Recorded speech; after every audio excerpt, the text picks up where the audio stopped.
falamos de Donald Trump, o presidente americano, e o Oriente Médio. A sua diplomacia relâmpago, como colocamos aqui na tarde que você lê abaixo de mim. Trump passa pelo Oriente Médio com uma missão abrangente. Ele endereça 4 das principais crises que os Estados Unidos se envolvem na política externa. Ucrânia, Israel, a questão dos reféns, ainda a Síria e a própria questão do Irã. Aqui a gente vai abordar primeiro os esforços de Trump em cada um desses itens em dias recentes e depois a gente vai passar por 2 pinceladas nas entrelinhas de tudo isso. A Realpolitik, como se diz. Trump tem tomado uma postura que diverge de como alguns governos americanos lidaram com essa questão do Oriente Médio no passado. E aí também tem uma pincelada inevitável.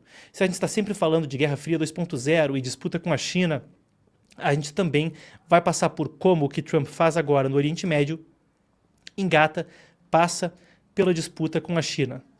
A gente começa a falar pela Síria, e eu pedi aqui, dei trabalho para o nosso time de gráficos hoje, que a gente preparasse os gráficos para o pessoal se situar. Ainda mais quando a gente trata de pauta internacional, eu sempre gosto que a gente traga um mapa, ajuda a gente a estar na mesma página. E a gente começa falando de Síria, porque Trump tomou uma medida sem precedentes. Ele se reuniu, primeira vez em mais de 10 anos que isso acontece, para um presidente americano, se reuniu com o presidente da Síria e removeu todas as sanções da Síria, dando a eles, nas palavras do Trump, uma chance para a grandeza. Eu vou passar com vocês pela apuração desse segundo dia de visita de Trump ao Oriente Médio. Ele surpreendeu o mundo ao se encontrar com Ahmed al-Shara, que, militante de carreira, depois se tornou agora o atual líder da Síria. Creio mesmo que a gente tem imagens do encontro, se temos a gente pode colocar as imagens na tela. Então você vê aí muito bem, o encontro aconteceu na Arábia Saudita, você vê Trump com o príncipe Mohammed bin Salman, que é de fato o líder da Arábia Saudita, junto então a Ahmed al-Shara, o sujeito que assumiu à frente da Síria depois da queda de Bashar al-Assad em dezembro passado. Eu falei em mais de 10 anos, agora sim estou olhando o dado, em mais de 25 anos, o primeiro encontro entre um presidente americano e um líder da Síria. É uma reviravolta diplomática na política externa dos Estados Unidos para a região e por uma série de motivos. Então, recapitulando, a Síria tem sido um país-chave para o Irã na região, tem sido um país-chave, antes mesmo do Irã, para a União Soviética na região. Se a gente puder voltar para o mapa, vocês veem aqui, ao meu lado, que a Síria fica numa posição estratégica, numa encruzilhada entre a África, a Europa e a Ásia. E foi uma ponte fundamental terrestre para que o Irã, um patrocinador estatal de terrorismo, que a Síria também era considerado, chegasse aos seus parceiros no Líbano e conseguisse trazer também munições para outros grupos terroristas, mesmo o Hamas, aproximando suas fronteiras de Israel. O regime de Bashar al-Assad tinha essa forte cooperação com o Irã. Mas mesmo antes disso, na União Soviética, a Síria e o regime de Hafez al-Assad, o pai de Bashar al-Assad, dava à União Soviética um porto no Mediterrâneo, o porto de Tartus. E em 2015 também passou a dar à Rússia, que continua sendo parceira da Síria depois da queda da União Soviética, uma base aérea. E a Rússia era fundamental também, outro dos pilares de apoio de Bashar al-Assad. Então era um lugar onde não só havia fomento a grupos que os Estados Unidos consideravam terroristas, mas também uma ponte terrestre vindo do Irã até Israel e ainda um ponto de atuação, tanto aérea quanto marítima, para o regime russo. Dá para a gente entender como isso é uma reviravolta grande e por que os Estados Unidos também tinham esse hiato de 25 anos sem um encontro com um presidente sírio. Antes desse encontro, Trump havia anunciado, ontem mesmo, o fim de sanções ao regime. Em 2015, quando estava no auge da guerra civil na Síria, um país que enfrentava uma situação muito complicada, o que se via eram sanções americanas em cima de sanções americanas, com acusações muito fortes de que o regime ali estava usando armas químicas contra populações civis. Claro que é uma acusação controversa, mas seja como for, ela serviu de base não só para os Estados Unidos, mas para uma série de outros países imporem sanções. Essa reação é uma coisa que gera também uma reviravolta de grandes proporções no Oriente Médio inteiro. E para dar um exemplo do quão grande isso é, eu quero que a gente veja o vídeo ao lado. Isso é o anúncio de Trump. Vamos lá. Ordering the cessation of sanctions against Syria in order to give them a chance at greatness.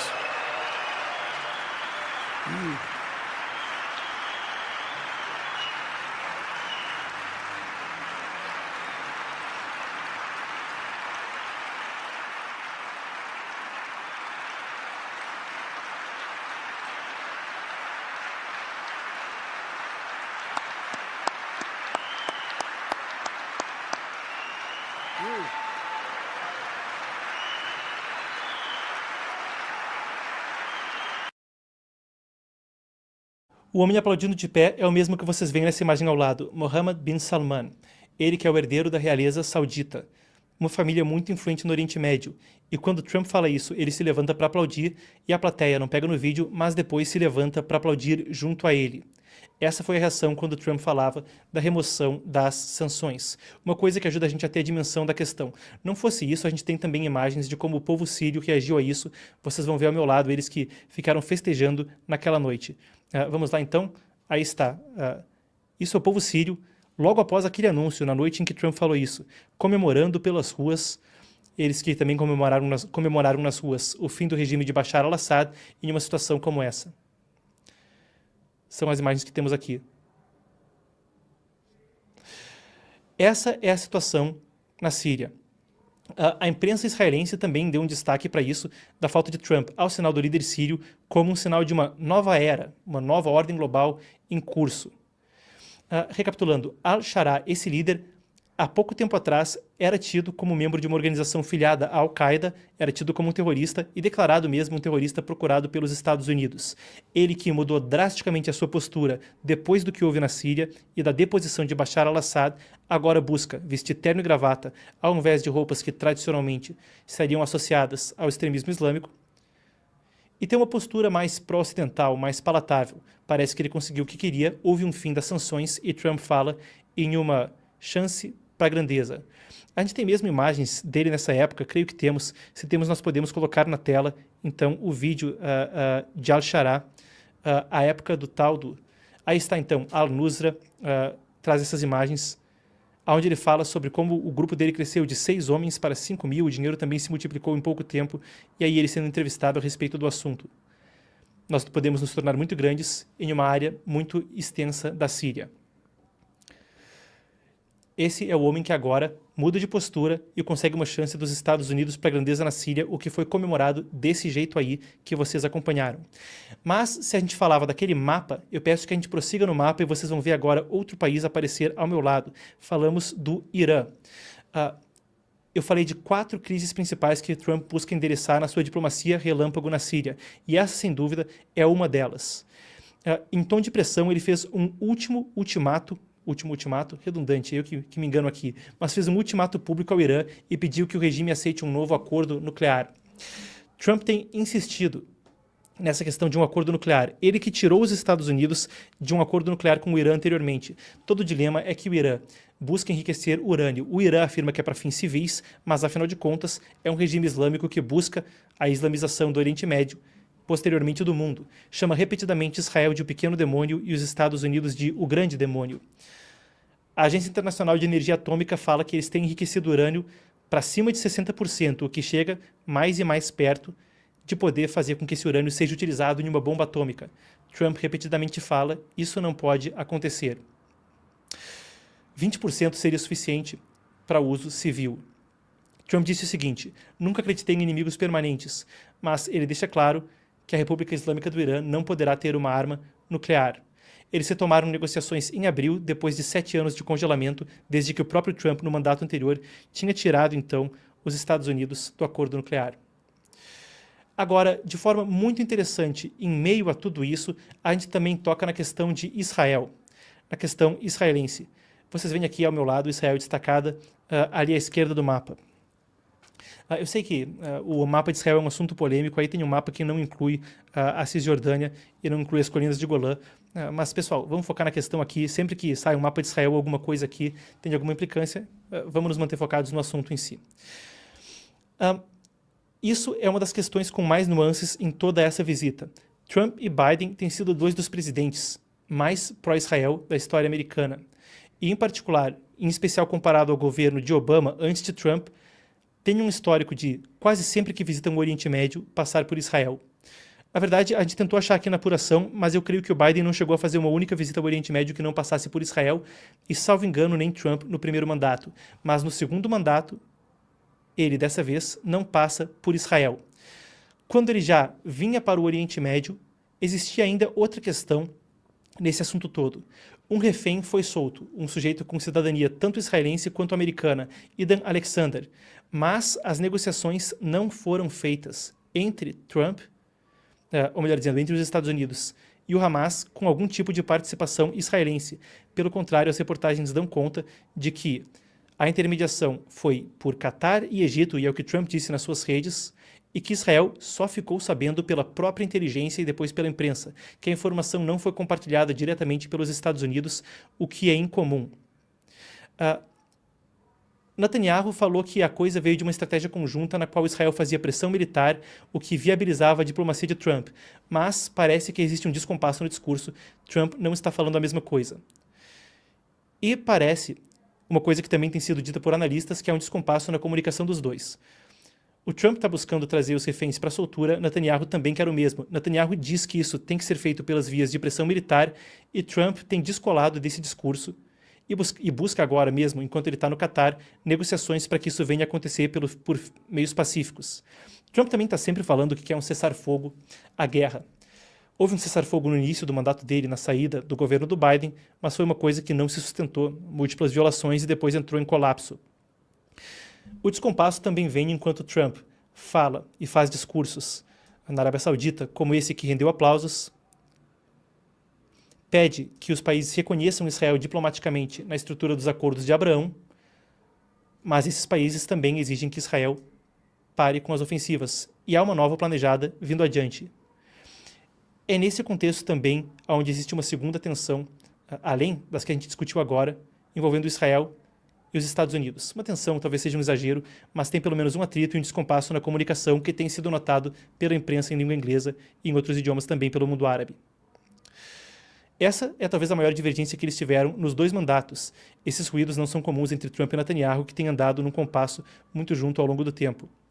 Trump justificou a sua aproximação com países árabes dizendo o seguinte: é bom para Israel, mas nos bastidores, líderes israelenses, segundo reportagens, demonstraram preocupação dizendo o seguinte: eles temem que acordos com a Arábia Saudita e a Síria estejam sendo fechados sem garantias mínimas para a segurança de Israel.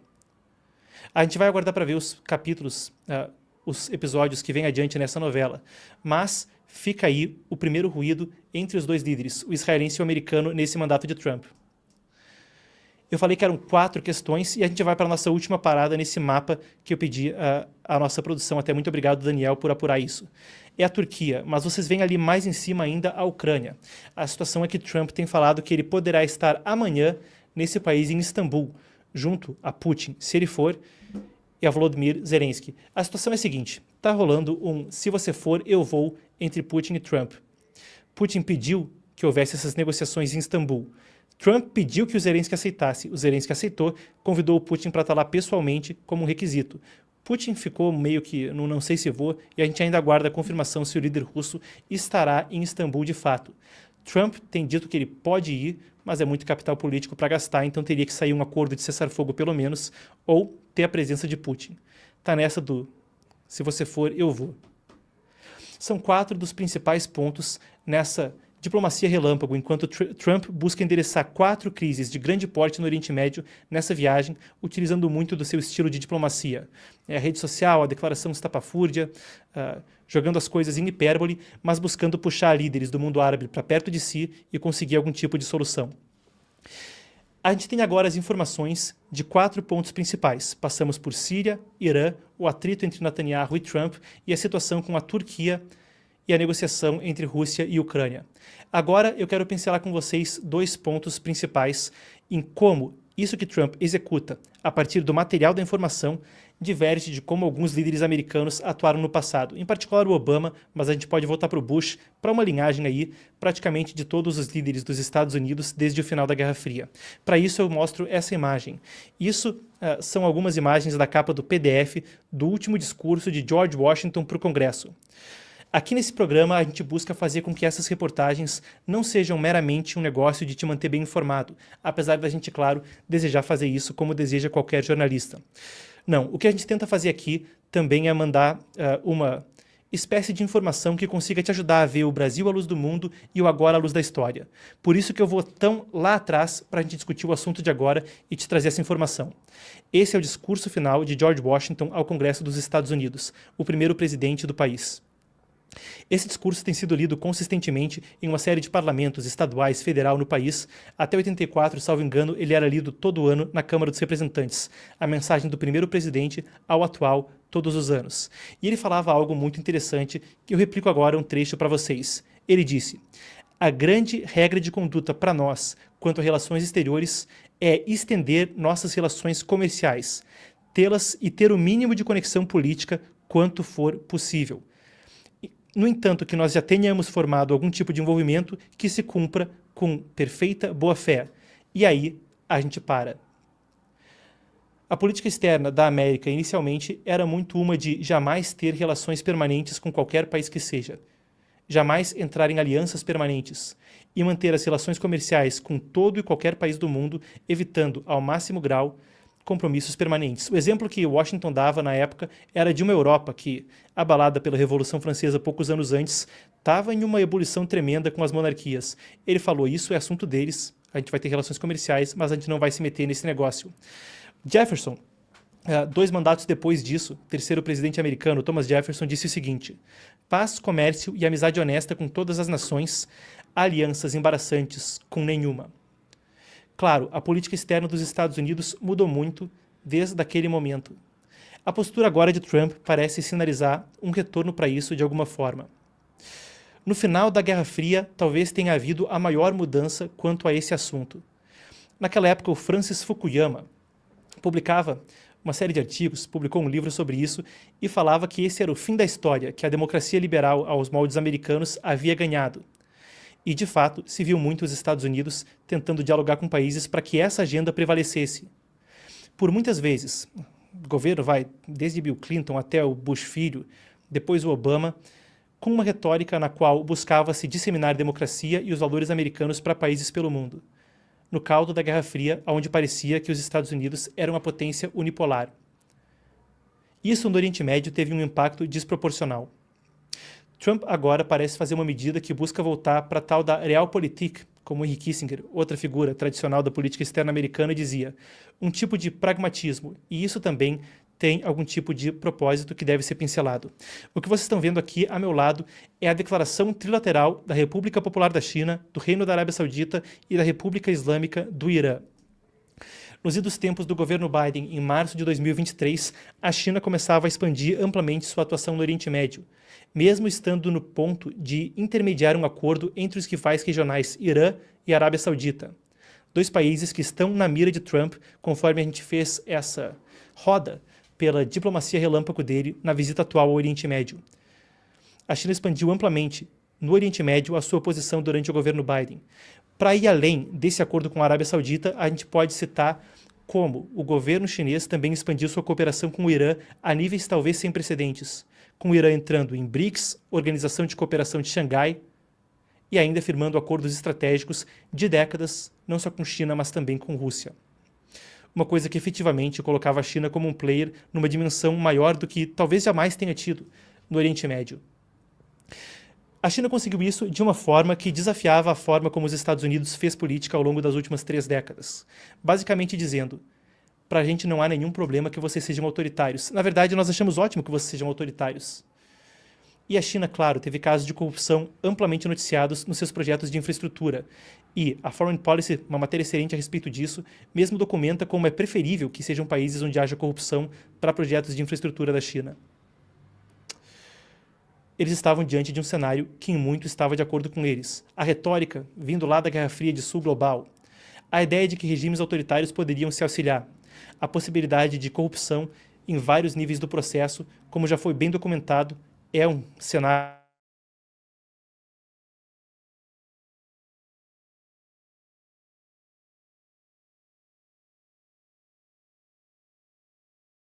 que os fundadores da América diziam naqueles discursos que eu coloquei aqui mais cedo. Aonde, muito bem, a gente não exige que vocês tenham os mesmos valores que nós, ou a mesma forma de governança que nós, mas vocês devem se afastar da China e estar conosco porque nós podemos oferecer um negócio melhor do que eles podem. Estar conosco é mais vantajoso. Uma postura que mesmo se reflete no que Trump falou mais cedo hoje no Catar, quando ele falava que... eu resgato aqui o que ele disse hoje mais cedo. Estava com isso no gatilho aqui... Pessoal, peço perdão ao público, a gente não vai ter a frase exata de Trump aqui no Catar, mas ele falava sobre como o modelo que eles tinham partia do neoconservadorismo da época, por exemplo, de George W. Bush, ou da democracia liberal que buscava se impor na época de Obama, e que não foi isso que construiu as cidades do Oriente Médio, mas foram os regimes como o que há em Abu Dhabi. Essas palavras de Trump, essencialmente, são o que sublinha essa postura. Enquanto a gente aguarda para ver o que acontece na sequência, a gente vê, aparentemente, uma mudança na forma como Washington se conduz com esses países, uma questão de ruído entre Netanyahu e Trump, e ainda uma coisa que parece desafiar essa forma de política por um motivo: a forma como a China se comportou anteriormente no Oriente Médio. Aguardemos, a visita de Trump deve se encerrar no final da semana, ele passa ainda pelos Emirados Árabes Unidos, depois de passar ontem por Arábia Saudita e hoje pelo Catar.